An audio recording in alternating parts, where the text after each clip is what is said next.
नमस्कार स्टूडेंट्स, आपका आस्था group of education की ऑनलाइन वीडियो लेक्चर सीरीज में स्वागत है। आज हम रेस्पायरेशन से रिलेटेड एक टॉपिक पढ़ेंगे जिसका नाम है रेस्पायरेटरी मैकेनिज्म या मैकेनिज्म ऑफ रेस्पायरेशन या श्वसन की क्रिया विधि।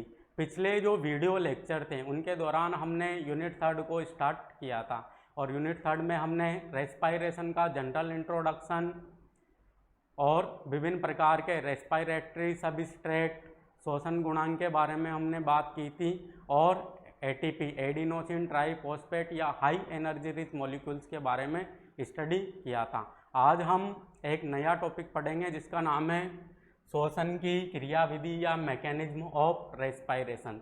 तो आप सभी को पता है कि जो श्वसन होता है वो कैसी प्रक्रिया है, एक काफ़ी कॉम्प्लेक्स फिजियोलॉजिकल प्रक्रिया है, कॉम्प्लेक्स फिजियोलॉजिकल प्रोसेस। क्योंकि श्वसन के दौरान क्या होता है, ग्लूकोज के विखंडन से एनर्जी उत्पन्न होती है।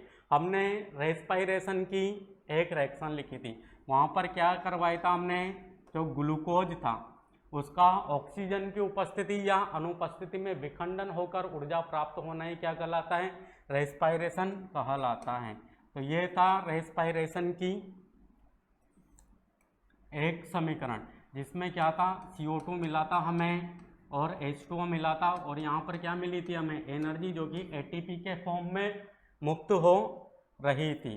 तो ये दिखने में तो बस ये काफ़ी सिंपल प्रकार के रिएक्शन दिख रही है, परंतु जब ग्लूकोज से एनर्जी का प्रोडक्शन होता है तो ये विभिन्न प्रकार के इंटरमीडिएटरी प्रोडक्ट के निर्माण के द्वारा होता है। जैसे ग्लूकोज पहले ग्लाइकोलाइसिस में प्रवेश करेगा, फिर ग्लाइकोलाइसिस के दौरान जो पायरुविक एसिड बनेगा वह लिंक रिएक्शन में प्रवेश करके एसिटाइल कोएंजाइम में बनाएगा, एसिटाइल कोएंजाइम में क्रेब्स साइकिल में चलेगा जहाँ पर विभिन्न प्रकार की इंटरमीडिएटरी प्रोडक्ट बनेंगे और उस दौरान वहाँ पर NADH2 GTP इनका फॉर्मेशन होगा। फिर वह NADPH2 GTP किस में जाएंगे, इलेक्ट्रॉन ट्रांसपोर्ट चेन में जाएंगे। फिर इलेक्ट्रॉन ट्रांसपोर्ट चेन में जाने के बाद ATP का प्रोडक्शन या ऊर्जा का प्रोडक्शन होगा।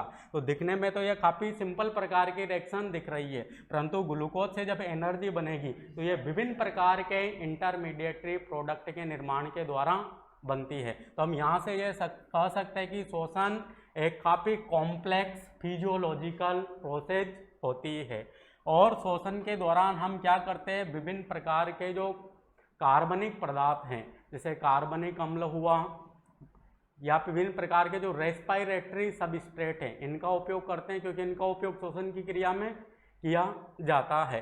तो जो विभिन्न प्रकार के जो कॉम्प्लेक्स कार्बोहाइड्रेट मॉलिक्यूल्स हैं इनको अगर श्वसन की प्रक्रिया में प्रवेश करना है तो इनका पहले क्या किया जाएगा, सिंपल फॉर्म में कन्वर्ट किया जाएगा, सिंपल फॉर्म या इनकी सोल्यूबल फॉर्म। अगर कॉम्प्लेक्स कार्बोहाइड्रेट मॉलिक्यूल्स है तो वह पहले किसमें कन्वर्ट होगा, या तो उसकी विलेसिल फॉर्म मतलब ग्लूकोज या फ्रुक्टोज के अंदर, क्योंकि ग्लूकोज या फ्रुक्टोज ही वाटर में सोल्यूबल या विलेसिल होते हैं। और अगर फैट की या प्रोटीन की हम बात करें तो फैट को भी पहले अपनी सिंपल फॉर्म के रूप में रूपांतरित होना पड़ेगा। और हमने जब रेस्पायरेटरी सबस्ट्रेट की हम स्टडी कर रहे थे तो वहाँ पर फैट अगर श्वसन में प्रवेश करेगा तो वह किस में कन्वर्ट होगा, फैट को किस में कन्वर्ट होना पड़ेगा, एसिटाइल कोएंजाइम के रूप में और ग्लिसरॉल के रूप में या 3-फॉस्फोग्लिसरैल्डिहाइड के रूप में। अब जो ये एसिटाइल कोएंजाइम में बनेगा या ग्लिसरॉल जो बनता है ये कैसे बनता है, तो मैंने बताया था आपको, जो फैट होता है फैट का पहले क्या होता है, विखंडन होता है, जिसके कारण क्या बनते हैं, एक तो फैटी एसिड बनते हैं और साथ में क्या बनता है, ग्लिसरॉल बनता है। और फिर ये जो फैटी एसिड है यह कहाँ पर जाता है, बीटा ऑक्सीडेशन में जाता है। फिर बीटा ऑक्सीडेशन की प्रोसेस के द्वारा इसमें क्या बनेगा, एसिटाइल को एंजाइम ए बनेगा, जो कहाँ पर एंटर हो जाएगा, श्वसन की जो क्रेब्स साइकिल होती है उसमें एंटर हो जाएगा। उसी प्रकार जो ये ग्लिसरॉल है, ये ग्लिसरॉल फाइनली किस में कन्वर्ट होगा, 3-फॉस्फोग्लिसरैल्डिहाइड में या 3-PGAL में, 3-फॉस्फोग्लिसरैल्डिहाइड, इसमें कन्वर्ट हो जाएगा और ये किस में चला जाएगा, ग्लाइकोलाइसिस में चला जाएगा। तो हम यहाँ से एक पॉइंट यह कह सकते हैं कि जो कॉम्प्लेक्स कार्बोहाइड्रेट मॉलिक्यूल्स है वह तो डायरेक्ट ग्लूकोज के रूप में कन्वर्ट होते हुए श्वसन की प्रक्रिया में एंटर कर जाते हैं, मतलब डायरेक्टली एंटर कर जाते हैं। जैसे कॉम्प्लेक्स कार्बोहाइड्रेट मॉलिक्यूल मतलब पॉलीसेकेराइड, पॉलीसेकेराइड से क्या बनेगा, ओलिगोसेकेराइड बनेगा, फिर ओलिगोसेकेराइड से मोनोसेकेराइड बनेगी, फिर वो मोनोसेकेराइड कौन होगा, ग्लूकोज या फ्रुक्टोज होगा, जो तो डायरेक्टली रेस्पायरेशन में चला जाएगा। परंतु अगर हम फैट का या वसा का विखंडन कराते हैं तो वसा का विखंडन के दौरान क्या बनता है, एक तो एसिटाइल कोएंजाइम है और एक 3-PGL बनता है। इनको इंटरमीडिएटरी प्रोडक्ट के रूप में कन्वर्ट किया जाता है और यहीं से ही ये श्वसन की प्रक्रिया में प्रवेश करते हैं। जैसे यहाँ पर एसिटाइल कोएंजाइम है बना, ये क्रेब्स साइकिल में प्रवेश करेगा। यहाँ पर 3-फॉस्फोग्लिसरैल्डिहाइड बना, यह ग्लाइकोलाइसिस के इंटरमीडिएटरी कंपाउंड के रूप में प्रवेश करेगा, क्योंकि ग्लाइकोलाइसिस का इंटरमीडिएटरी कंपाउंड कौन होता है, 3-फॉस्फोग्लिसरैल्डिहाइड होता है। ऐसे ही क्रेब्स साइकिल में क्या होता है, एसिटाइल कोएंजाइम में होता है, तो वहाँ से यह एंटर करेगा। उसी प्रकार अगर हम प्रोटीन का देखें तो प्रोटीन में क्या होता है, अगर प्रोटीन को रेस्पायरेशन में उपयोग होना है तो प्रोटीन का पहले क्या करेंगे, हम विखंडन करेंगे और प्रोटीन के विखंडन से क्या बनेंगे, एमिनो एसिड बनेंगे। फिर इन एमिनो एसिड का क्या करेंगे, हम डीएमिनेशन करेंगे। क्या होगा, एमिनो एसिड का डीएमिनेशन, मतलब जो NH3 ग्रुप है एमिनो एसिड के पास, उसको हम यहाँ से रिलीज करेंगे, जिसके कारण जो एमिनो एसिड होता है वह किस में कन्वर्ट हो जाता है, अल्फा कीटो ग्लूटेरिक एसिड में। और यह alpha keto glutaric acid respiration की प्रोसेस में कहाँ पर बनता है, तो हम जब क्रेब्स साइकिल में पढ़ेंगे तो वहाँ पर अल्फा कीटो ग्लूटेरिक एसिड एक मध्यवर्ती उत्पाद के रूप में या इंटरमीडिएटरी प्रोडक्ट के रूप में बनता है। तो ये अल्फा कीटो ग्लूटेरिक एसिड वहाँ से क्रेब्स साइकिल में या श्वसन की प्रक्रिया में प्रवेश कर जाएगा। तो ग्लूकोज तो डायरेक्टली या कार्बोहाइड्रेट तो डायरेक्टली प्रवेश कर जाता है, परंतु जो फैट्स है या प्रोटीन है या विभिन्न प्रकार के जो कार्बनिक यौगिक है, जैसे हमने सिट्रिक एसिड की बात की थी, मैलिक एसिड की बात की थी, तो उनको रेस्पायरेशन में प्रवेश करने के लिए किसके रूप में कन्वर्ट होना पड़ेगा, इंटरमीडिएटरी कंपाउंड के रूप में रूपांतरित होना पड़ेगा। अब जो ये श्वसन की जो प्रक्रिया है ये 2 स्टेप के अंतर्गत संपन्न होती है। एक तो होता है इसमें कॉमन पाथवे और एक होता है HMP पाथवे। जो श्वसन है या मैकेनिज्म ऑफ श्वसन की स्टडी हम 2 पाथवे के अंतर्गत कर सकते हैं, एक तो कॉमन पाथवे और दूसरा है HMP पाथवे।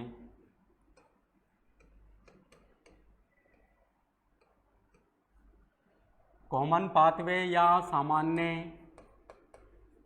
परिपथ,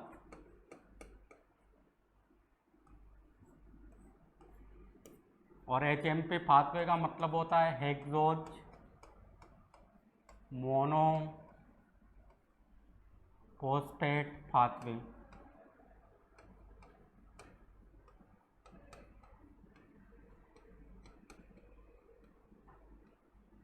या इसे HMP शंट भी बोला जाता है। तो जो मैकेनिज्म ऑफ रेस्पायरेशन है इसकी स्टडी हम 2 पाथवे के द्वारा कर सकते हैं, एक तो कॉमन पाथवे और दूसरा है HMP pathway.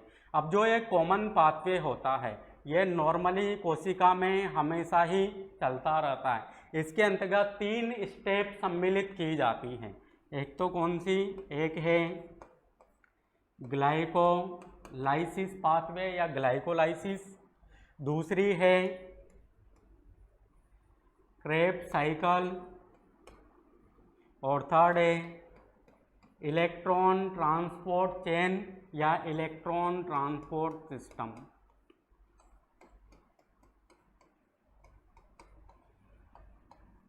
Electron transport chain या इलेक्ट्रॉन ट्रांसपोर्ट सिस्टम। किसमें ये है, कॉमन पाथवे में। श्वसन की क्रियाविधि को हम 2 पाथवे के द्वारा स्टडी कर सकते हैं, एक तो कॉमन पाथवे, एक HMP पाथवे या हेक्सोज मोनोफॉस्फेट पाथवे। अब जो कॉमन पाथवे या जो सामान्य परिपथ होता है ये नॉर्मली कोशिका में हमेशा ही चलता रहता है और इसके द्वारा एनर्जी का या ATP का प्रोडक्शन होता रहता है। परंतु कुछ विशेष कंडीशन ऐसी होती है जिसे कुछ इनहिबिटर या जो संदमक होते हैं उनकी वजह से, अगर क्रेब्स साइकिल की प्रक्रिया या इलेक्ट्रॉन ट्रांसपोर्ट की जो प्रक्रिया, इलेक्ट्रॉन ट्रांसपोर्ट जो चेन होती है इसकी प्रोसेस अगर संदमित हो जाए विभिन्न प्रकार के इनहिबिटर की वजह से, तो ये कॉमन पाथवे वाला रेस्पिरेशन बंद हो जाता है। उस दौरान इसके अल्टरनेट रूप से कौन चलता रहता है, HMP पाथवे या हेक्सोज मोनोफॉस्फेट पाथवे चलता रहता है और कोशिका में एनर्जी की अवेलेबिलिटी या उपलब्धता बनी रहती है। तो आज हम यहाँ पर स्टडी करने वाले हैं कॉमन पाथवे के अंतर्गत ग्लाइकोलाइसिस। अब जो ये ग्लाइकोलाइसिस होता है इसके बारे में हम इसका थोड़ा बहुत हिस्ट्रिकल बैकग्राउंड देखेंगे और इसकी जितने भी जो विभिन्न स्टेप हैं उनकी हम यहाँ पर स्टडी करेंगे। हमारा जो यहाँ पर जो आज का जो मेन टॉपिक होगा वह ग्लाइकोलाइसिस को लेकर ही होगा। अब जो ये ग्लाइकोलाइसिस होता है इसके अंतर्गत क्या किया जाता है, ग्लूकोज का ऑक्सीजन की उपस्थिति में या ऑक्सीजन की अनुपस्थिति में, मतलब वायवीय शोषण में या अवायवीय शोषण में जो ग्लाइकोलाइसिस है ये हो सकती है। इसमें ना तो ऑक्सीजन लगती है न ही ऑक्सीजन निकलती है, मतलब जो अवायवीय जीवाणु है उनमें भी ग्लाइकोलाइसिस पाया जाता है और जो हाइयर ऑर्गेनिज्म है या जिनमें वायवीय शोषण पाया जाता है उनमें भी ग्लाइकोलाइसिस पाया जाता है। तो ग्लाइकोलाइसिस O2 की उपस्थिति में या अनुपस्थिति में दोनों ही तरीके से हो सकता है। इसके अंतर्गत क्या किया जाता है, जो ग्लूकोज होता है उसको किसके रूप में कन्वर्ट किया जाता है, ग्लूकोज का 2 पाइरुविक एसिड के रूप में कन्वर्ट कर दिया जाता है। और यह पाइरुविक एसिड कितने कार्बन का होता है, 3 कार्बन का। ग्लूकोज कितने कार्बन का है, 6 कार्बन का। तो ग्लाइकोलाइसिस की प्रोसेस के दौरान ग्लूकोज से पाइरुविक एसिड के क्या बनाए जाते हैं, 2 मॉलिक्यूल्स बनाए जाते हैं। और ग्लाइकोलाइसिस ऑक्सीजन की उपस्थिति या अनुपस्थिति या वायवीय या अवायवीय दोनों ही प्रकार के रेस्पिरेशन में हो सकता है। अब जो यहाँ पर जो ग्लाइकोलाइसिस है इसे एक नाम और दिया गया है, इसे EMP पाथवे भी कहा जाता है। क्या कहा जाता है, EMP पाथवे। यह नाम इसे 3 वैज्ञानिकों के द्वारा या 3 वैज्ञानिकों के नाम के आधार पर रखा गया, क्योंकि जो ग्लाइकोलाइसिस जो पाथवे होता है इसकी खोज 3 वैज्ञानिकों के द्वारा की गई थी। इसका जो फर्स्ट वैज्ञानिक था वह था इम्बडेन, सेकंड है मेयरहोफ और थर्ड है पार्नस। 3 वैज्ञानिक कौन कौन से थे, इम्बडेन, सेकंड है मेयरहोफ और थर्ड है पार्नस।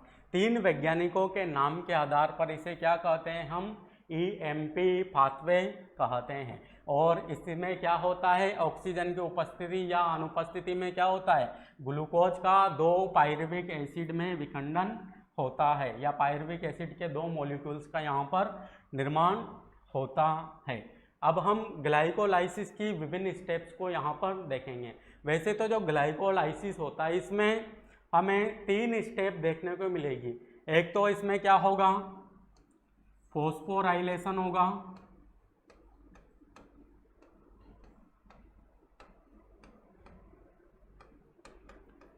दूसरा क्या होगा, यहाँ पर हेक्सोज का विखंडन होगा, हेक्सोज का विखंडन, और तीसरा होगा यहाँ पर पायरुविक एसिड का सिंथेसिस,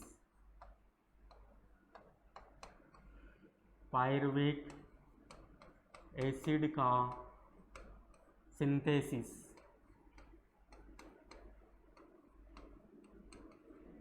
मतलब अगर हमें ग्लूकोज को पायरुविक एसिड से में कन्वर्ट करना है तो ग्लूकोज को पायरुविक एसिड में कन्वर्ट करने के लिए हमें क्या क्या स्टेप्स करवानी पड़ेगी। यहाँ पर फर्स्ट स्टेप करवानी पड़ेगी हमें फॉस्फोराइलेशन या फॉस्फोरिलीकरण। मतलब हमें ग्लूकोज से क्या जोड़ेंगे, फॉस्फेट ग्रुप को जोड़ना होगा, और ग्लूकोज क्या है यहाँ पर हेक्सोज शुगर है।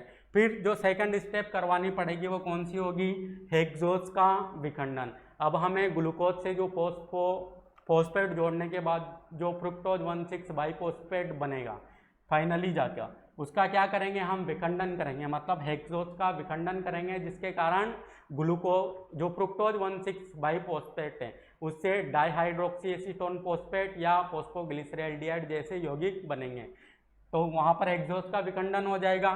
फिर उन 3 फॉस्फोग्लिसरैल्डिहाइड से किसका प्रोडक्शन करेंगे या सिंथेसिस करेंगे, हम पायरुविक एसिड का सिंथेसिस करेंगे।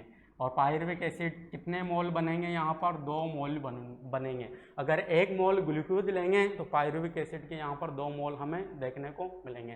तो इन तीनों ही स्टेप्स को हम ग्लाइकोलाइसिस पाथवे के माध्यम से समझते हैं। और ग्लाइकोलाइसिस पाथवे में आपको पता है इसमें कितनी स्टेप होती है, 10 स्टेप्स होती हैं। तो ग्लाइकोलाइसिस पाथवे को हम समझते हैं। यहाँ पर यह है ग्लाइकोलाइसिस पाथवे। अब जो ये ग्लाइकोलाइसिस पाथवे होता है इसमें क्या होता है, जो ग्लूकोज होता है, यहाँ पर जो ये ग्लूकोज है, सर्वप्रथम इसका क्या होगा, हमने जो फर्स्ट स्टेप देखी अभी, क्या कराएंगे हम, ग्लूकोज का फॉस्फोराइलेशन कराएंगे। तो यहाँ से यहाँ तक की जो फर्स्ट स्टेप, सेकंड स्टेप और जो थर्ड स्टेप तक है, फ्रुक्टोज 1,6 बाइफॉस्फेट है, ये क्या है, यहाँ पर फॉस्फोराइलेशन है, फॉस्फोराइलेशन या फॉस्फोरिलीकरण।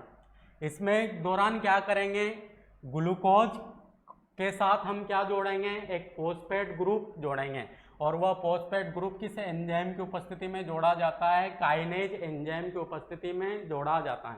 और यहाँ पर ग्लूकोज क्या है, एक 6 कार्बन का मॉलिक्यूल है, तो यहाँ पर एंजाइम ग्लाइकोलाइसिस में जो यहाँ पर ये ग्लूकोज होता है इसका हम क्या कराते हैं, सर्वप्रथम फॉस्फोराइलेशन या फॉस्फोरिलीकरण की प्रोसेस कराते हैं। अब फॉस्फोरिलीकरण की जो प्रोसेस कराई जाती है वह किस एंजाइम की उपस्थिति में कराई जाती है, काइनेज एंजाइम की उपस्थिति में कराई जाती है। और यहाँ पर ग्लूकोज क्या है, एक 6 कार्बन का है, तो यहाँ पर एंजाइम कैसा होगा, हेक्सोकाइनेज एंजाइम होगा। और यहाँ पर कुछ ना कुछ हमें मैग्नीशियम आयन भी चाहिए होंगे, जो कि एंजाइम के साथ एक कोफैक्टर का कार्य करेंगे।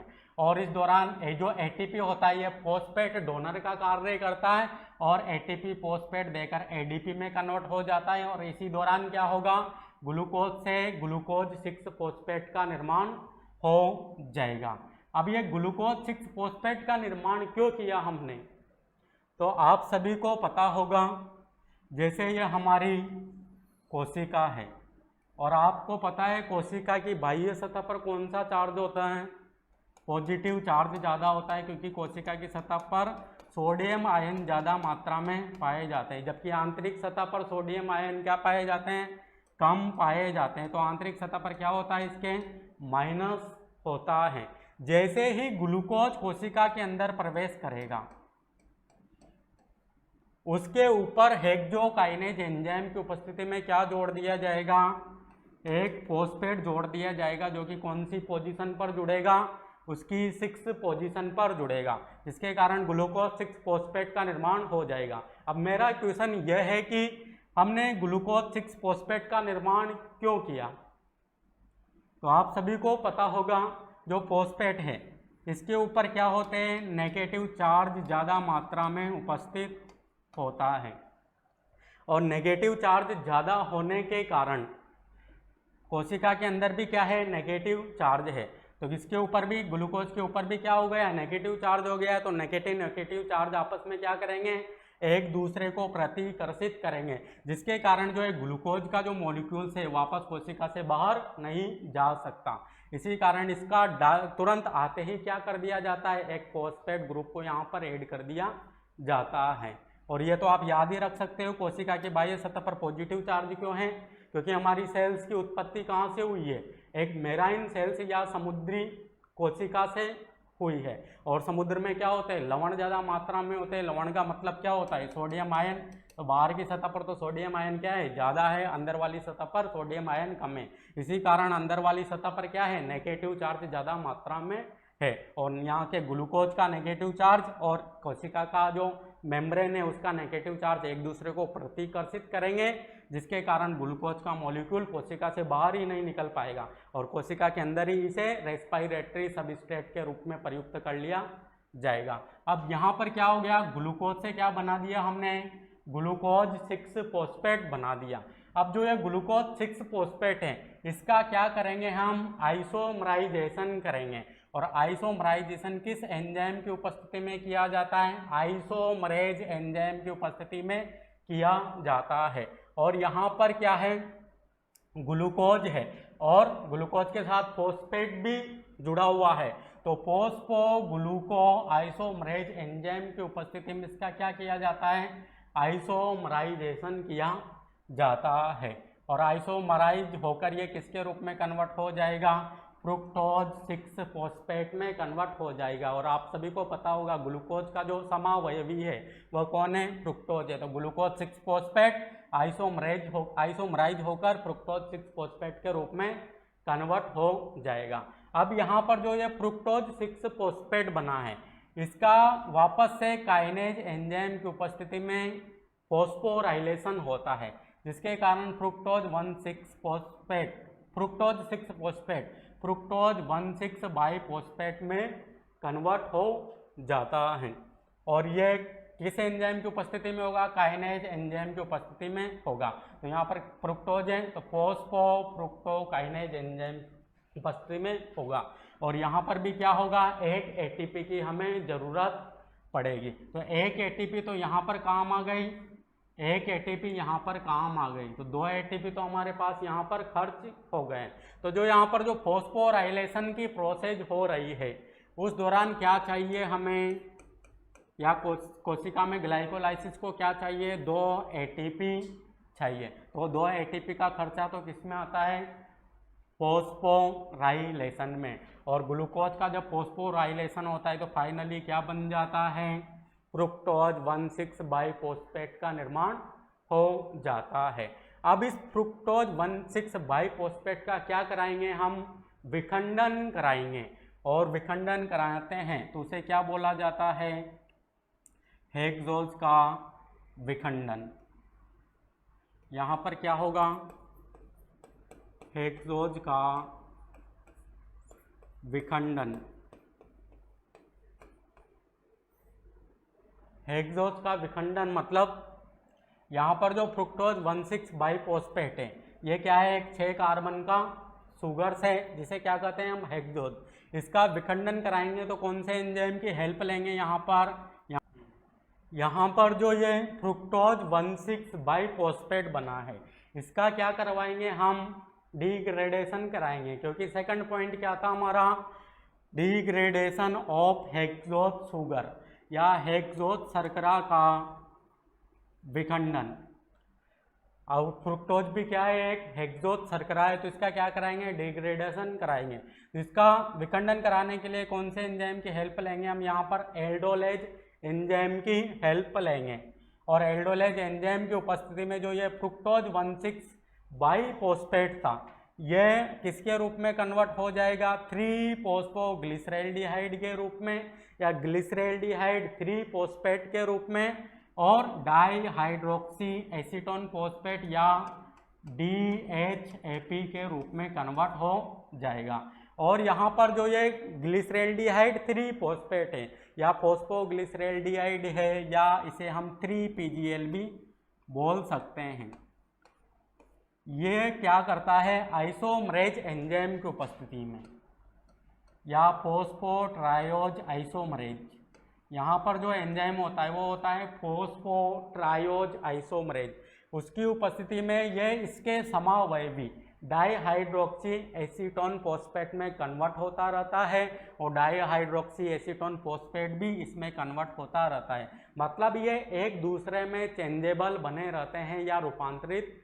होते रहते हैं। परंतु अगर रेस्पिरेशन की प्रोसेस में इसको जाना है डाईहाइड्रोक्सी एसीटोन फॉस्फेट को, तो इसे किसके रूप में कन्वर्ट होना पड़ेगा, तो यहाँ पर फॉस्फोग्लिसरैल्डिहाइड के रूप में या ग्लिसरैल्डिहाइड 3-फॉस्फेट के रूप में इसे कन्वर्ट होना पड़ेगा और फिर ये आगे ग्लाइकोलाइसिस में एंटर करेगा। तो यहाँ से यहाँ तक की जो प्रोसेस थी वो तो फॉस्फोराइलेशन और डिग्रेडेशन ऑफ हेक्सोज शुगर ये हमने देख ली। अगली जो स्टेप आएगी उसका नाम क्या होगा, हम किसका सिंथेसिस करेंगे, यहाँ पर पायरुविक एसिड का सिंथेसिस करेंगे। तो जो तीसरी स्टेप है हमारी वह क्या है, सिंथेसिस ऑफ पायरुविक एसिड।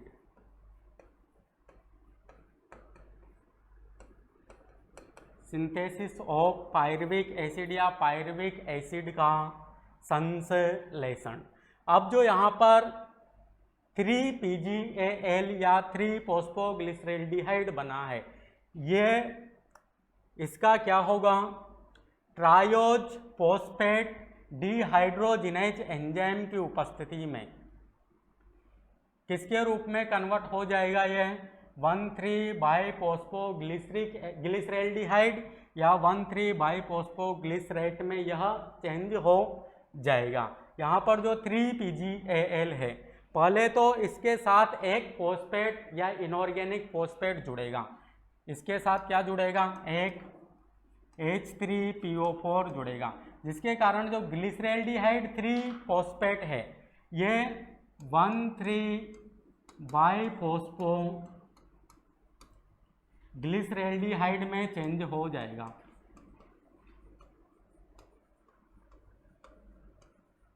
और फिर इसका क्या होगा, डिहाइड्रोजिनेशन होगा, जिसके कारण क्या होगा, यहाँ से अगर एक मॉलिक्यूल्स का होगा तो 2 हाइड्रोजन अणु, 2 हाइड्रोजन जो परमाणु है यहाँ से मुक्त होंगे। अगर 2 मॉलिक्यूल का होगा तो 4 H+ आयन यहाँ से मुक्त होंगे, जिनको NAD+ ग्रहण कर लेगा और किसके रूप में कन्वर्ट हो जाएगा, NADH2 के रूप में कन्वर्ट हो जाएगा।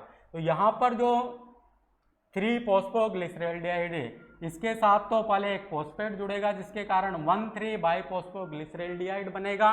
फिर उसका क्या कराएंगे हम, ट्रायोज फॉस्फेट डिहाइड्रोजिनेज एंजाइम की उपस्थिति में ऑक्सीकरण करवाएंगे, क्योंकि यहाँ पर जो ऑक्सीकरण होगा वह कैसा होगा, डिहाइड्रोजिनेज प्रकार का। मतलब ऑक्सीकरण के दौरान इससे क्या निकालेंगे, हम हाइड्रोजन निकालेंगे, जिसके कारण ये 1,3-बाईफॉस्फोग्लिसरैल्डिहाइड या 1,3-बाईफॉस्फोग्लिसरेट में चेंज हो जाएगा और यहाँ पर हमें 2 NADH2 की प्राप्ति होगी। अब जो ये 1,3-बाईफॉस्फोग्लिसरैल्डिहाइड या ग्लिसरेट है इसका क्या करवाया जाता है, डीफॉस्फोराइलेशन करवाया जाता है और वह किसकी एंजाइम की उपस्थिति में करवाया जाएगा, काइनेज एंजाइम की उपस्थिति में करवाया जाएगा या फॉस्फोग्लिसरोकाइनेज एंजाइम की उपस्थिति में करवाया जाएगा, जिसके कारण इससे 2 फॉस्फेट मुक्त होंगे और उन 2 फॉस्फेट को किसके द्वारा ग्रहण कर लिया जाएगा, ADP के द्वारा ग्रहण कर लिया जाएगा, जिसके कारण 2 ATP का निर्माण यहाँ पर हो जाएगा।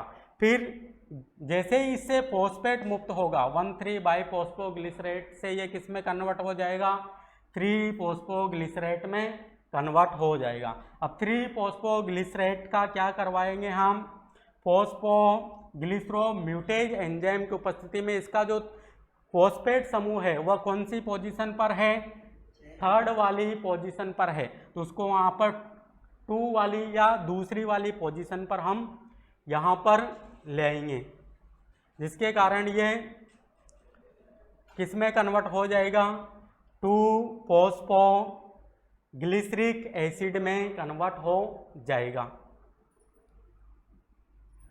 यहाँ पर जो ये ग्लिसरेट है, यहाँ पर ग्लिसरेट के बजाय ग्लिसरिक एसिड है, और यहाँ पर भी जो ग्लिसरेट नहीं है, यहाँ पर ग्लिसरिक एसिड है, तो यहाँ पर 2-फॉस्फोग्लिसरिक एसिड का निर्माण हो जाएगा, क्योंकि एल्डिहाइड का क्या करवा दिया है हमने, यहाँ पर डिहाइड्रोजिनेशन करवा दिया है, जिसके कारण यहाँ पर 1,3-बाइफॉस्फोग्लिसरेट से 3-फॉस्फोग्लिसरिक एसिड का यहाँ पर निर्माण हो चुका है। अब जो ये 3-फॉस्फोग्लिसरिक एसिड ये 2-फॉस्फोग्लिसरिक एसिड में कन्वर्ट हो जाएगा, और ये 2-फॉस्फोग्लिसरिक एसिड है वह इनोलेज एंजाइम की उपस्थिति में फॉस्फोइनोल पाइरुवेट के रूप में कन्वर्ट हो जाएगा, या 2-PEP का यहाँ पर निर्माण हो जाएगा। और फिर जो फॉस्फोइनोल जो पाइरुवेट है इसका वापस से काइनेज एंजाइम की उपस्थिति में क्या होगा, डीफॉस्फोराइलेशन होगा, जिसके कारण 2 फॉस्फेट ग्रुप मुक्त होंगे, और ये किस में कन्वर्ट हो जाएगा, पाइरुवेट या पाइरुविक एसिड में कन्वर्ट हो जाएगा।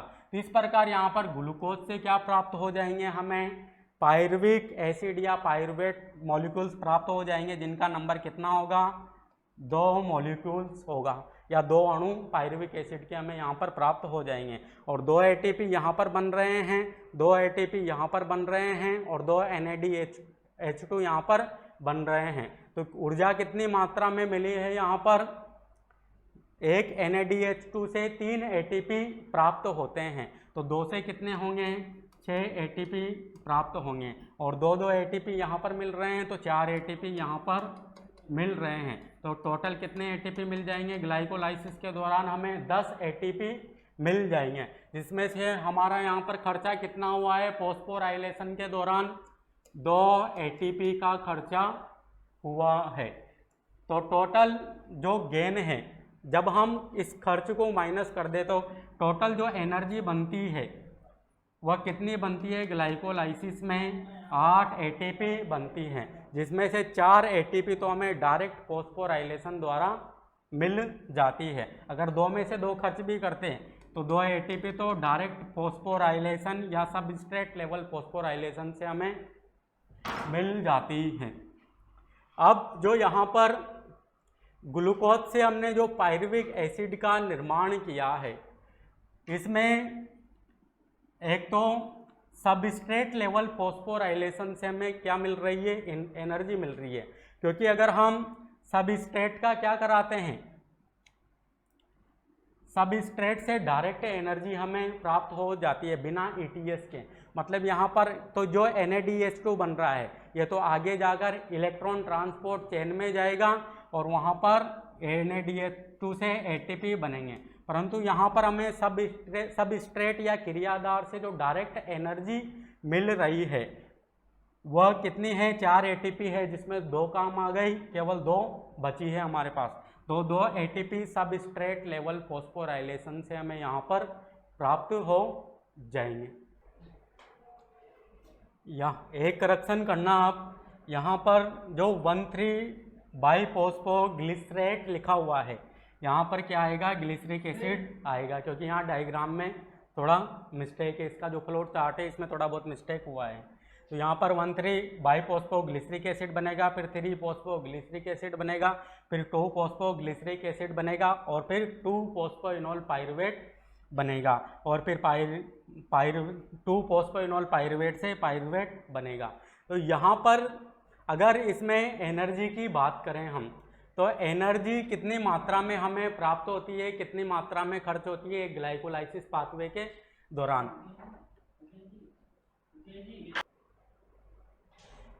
अगर ग्लाइकोलाइसिस में हम एनर्जी के उत्पादन की बात करें या इसमें एनर्जी का कितना प्रोडक्शन होता है। तो यहाँ पर जो विभिन्न स्टेप हैं, इस दौरान जब जो ग्लिसरैल्डिहाइड जो 3 फॉस्फेट हैं, जब वह 1,3-बाइफॉस्फोग्लिसरिक एसिड में कन्वर्ट होता है या जब यहाँ पर डिहाइड्रोजिनेशन करवाया जाता है तो यहाँ पर 2 NaDH2 हमें प्राप्त होते हैं। और यहाँ पर जो 1,3-बाइफॉस्फोग्लिसरिक एसिड है ये 2-फॉस्फोग्लिसरिक एसिड में कन्वर्ट होता है। तो यहाँ पर भी हमें कितने ATP मिलते हैं?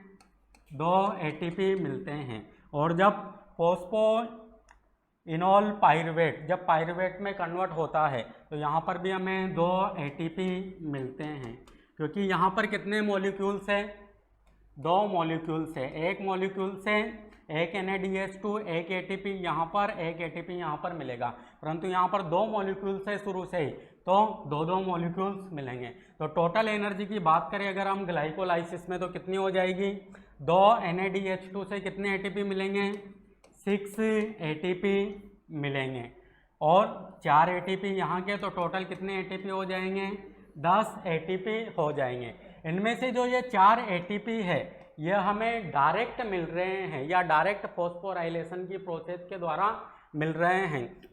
तो अगर किसी सबस्ट्रेट की ऊर्जा द्वारा डायरेक्ट ADP से ATP का प्रोडक्शन किया जाता है बिना ETS के या बिना इलेक्ट्रॉन ट्रांसपोर्ट चेन में जाए तो उसे कहा जाता है substrate level phosphorylation. Substrate level phosphorylation. Substrate level phosphorylation का मतलब क्या है? अगर किसी सबस्ट्रेट की ऊर्जा द्वारा ADP से डायरेक्ट ATP का निर्माण होता है, वह भी बिना इलेक्ट्रॉन ट्रांसपोर्ट चेन में जाए, तो उसे क्या कहेंगे हम? सबस्ट्रेट लेवल फॉस्फोराइलेशन होता है। और ग्लाइकोलाइसिस में सबस्ट्रेट लेवल फॉस्फोराइलेशन से कितने ATP मिलते हैं? टोटल 4 ATP का निर्माण होता है। जबकि आपने एक तो ऑक्सीडेटिव फॉस्फोराइलेशन पढ़ा होगा, फोटो फॉस्फोराइलेशन पढ़ा होगा। तो जो फोटो फॉस्फोराइलेशन होता है वो कहाँ पर होता है? ये होता है केवल ग्रीन प्लांट्स के अंदर, क्योंकि फोटो का मतलब क्या होता है? लाइट होता है। वो लाइट के द्वारा क्या बनाई जाती है? वहाँ पर एनर्जी बनाई जाती है, तो उसे क्या कहते हैं? वहाँ पर फोटो फॉस्फोराइलेशन कहा जाता है। एक पढ़ा होगा आपने ऑक्सीडेटिव फॉस्फोराइलेशन। ऑक्सीडेटिव फॉस्फोराइलेशन का मतलब क्या होता है? वाटर का फोटोलाइसिस होता है और यह हायर ऑर्गेनिज्म में पाया जाता है जहाँ पर ETS के द्वारा NaDH2 से क्या बनाई जाती है?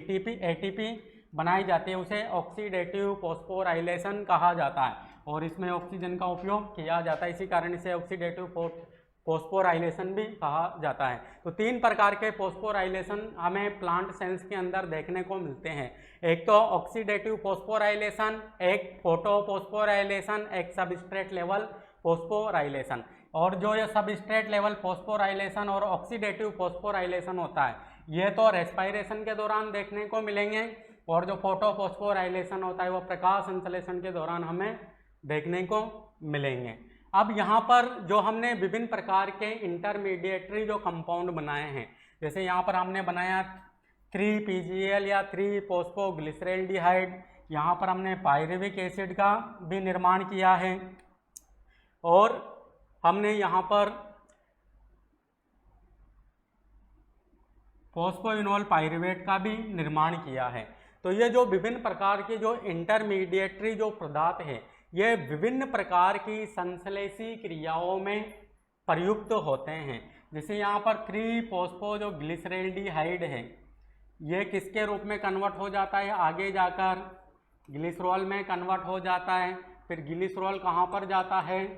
फैटी एसिड मेटाबॉलिज्म में जाता है या फैटी एसिड का निर्माण करने लगता है। उसी प्रकार यहाँ पर जो पाइरुविक एसिड है या पाइरुवेट है इससे एक अमीनो अम्ल का निर्माण होता है जिसे एलानिन कहा जाता है मतलब जो पायरुविक एसिड है इससे एलानिन नामक अमीनो अम्ल का निर्माण होता है, और ये जो एलानिन नामक एमिनो अम्ल है ये किस में जाएगा, प्रोटीन सिंथेसिस में जाएगा और प्रोटीन का फॉर्मेशन हो जाएगा। इसी प्रकार यहाँ पर जो 3-फॉस्फोग्लिसरिक एसिड जो ये बना है, ये 3-फॉस्फोग्लिसरिक एसिड से भी विभिन्न प्रकार के एमिनो अम्ल जैसे सीरीन ऐसे एमिनो अम्ल यहाँ पर बनते हैं। तो मतलब जो इंटरमीडिएटरी प्रोडक्ट है या इंटरमीडिएटरी जो कंपाउंड है इनसे कुछ ना कुछ पदार्थों का वापस से सिंथेसिस होता है, तो इन्हें कहा जाता है ऑक्सीडेटिव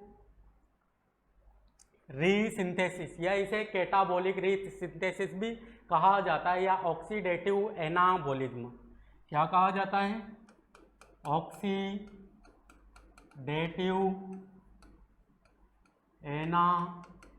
एनाबॉलिज्म या कैटाबॉलिक रीसिंथेसिस। कैटाबॉलिक रीसिंथेसिस मतलब हम क्या कर रहे हैं, यहाँ पर ग्लाइकोलाइसिस के दौरान ग्लूकोज का विखंडन कर रहे हैं, और उस दौरान क्या हो रहा है, कुछ पदार्थों का निर्माण भी हो सकता है, जैसे प्रोटीन का निर्माण हो सकता है, फैट का निर्माण हो सकता है। तो इसे क्या कहेंगे हम, ऑक्सीडेटिव या विखंडन के दौरान क्या कर रहे हैं, एनाबॉलिज्म की हम प्रोसेस कर रहे हैं, क्योंकि एनाबॉलिज्म का मतलब ही होता है टू कंस्ट्रक्शन या कुछ ना कुछ पदार्थों को बनाना। तो इसे ऑक्सीडेटिव एनाबॉलिज्म या शोषण क्या है, कैटाबॉलिक प्रोसेस है, तो इसे क्या कहेंगे हम, कैटाबॉलिक रीसिंथेसिस। मतलब कैटाबॉलिज्म के दौरान क्या कर रहे हैं, दोबारा से संश्लेषण कर रहे हैं, जिसे कैटाबॉलिक रीसिंथेसिस भी कहा जाता है। तो ये था हमारा ग्लाइकोलाइसिस पाथवे। अब इसको हम एक सिंपल रिएक्शन के द्वारा भी हम समझ सकते हैं। अब सिंपल रिएक्शन के द्वारा कैसे समझेंगे, देखना यहाँ पर जो ये ग्लूकोज होता है, ग्लूकोज का क्या करवाया हमने, विखंडन करवाया। इस दौरान हमें क्या क्या जरूरत पड़ी थी, 2 तो NAD+ की जरूरत पड़ी थी, प्लस 2 ADP की जरूरत पड़ी है, और विभिन्न प्रकार के एंजाइम की जरूरत पड़ी है, जो कि कहाँ पर उपस्थित थे, कोशिका के साइटोसोल में। तो एंजाइम इन साइटोसोल, या कोशिका का जो कोशिका द्रव्य, क्योंकि ग्लाइकोलाइसिस प्रोसेस कहाँ पर संपन्न होती है, साइटोसोल के अंदर संपन्न होती है। तो ग्लूकोज का साइटोसोल के अंदर विभिन्न एंजाइमों की उपस्थिति में क्या करवाया जाता है, पायरुविक एसिड में कन्वर्ट कराया जाता है। ये पायरुविक एसिड, इसके कितने मॉलिक्यूल्स बनेंगे, 2 मॉलिक्यूल्स बनेंगे, क्योंकि इनके ये कितने कार्बन का है, 2 कार्बन का है। साथ में क्या बनेगा, 2 NADH2 बनेंगे, प्लस क्या बनेंगे, 2 ATP बनेंगे। मतलब जो शुद्ध उत्पादन होता है वो कितना ATP का होता है, 8 ATP का होता है, क्योंकि 10 में से 2 तो काम आ ही जाते हैं, तो शुद्ध उत्पादन केवल 8 ATP का मिलता है। टोटल कितने मिलते हैं, 10 मिलते हैं, जिसमें से 2 फोस्फोराइलेशन में प्रयुक्त हो जाते हैं। तो 8 ATP हमें ग्लाइकोलाइसिस में इनका प्रोडक्शन होगा। तो ये थी हमारी ग्लाइकोलाइसिस पाथवे। अब इसके बाद हम जो यहाँ पर जो पायरुविक एसिड बना है इसको क्या करना है, क्रेब्स चक्र में जाना है, परंतु क्रेब्स चक्र में जाने के पहले इसको एसिटाइल को एंजाइम ए के रूप में कन्वर्ट होना पड़ेगा, और वह एसिटाइल को एंजाइम ए के रूप में कन्वर्ट होने के लिए विभिन्न प्रकार के एंजाइम कॉम्प्लेक्स की और डिहाइड्रोजिनेज एंजाइम ऐसे और कुछ न कुछ मैग्नीशियम आयन या जो आयन होते हैं उनकी ज़रूरत पड़ती है। तो पायरुविक एसिड से एसिटाइल कोएंजाइम ए का निर्माण और क्रेब्स साइकिल की स्टडी हम अगले लेक्चर के दौरान करेंगे। अभी के लिए थैंक यू।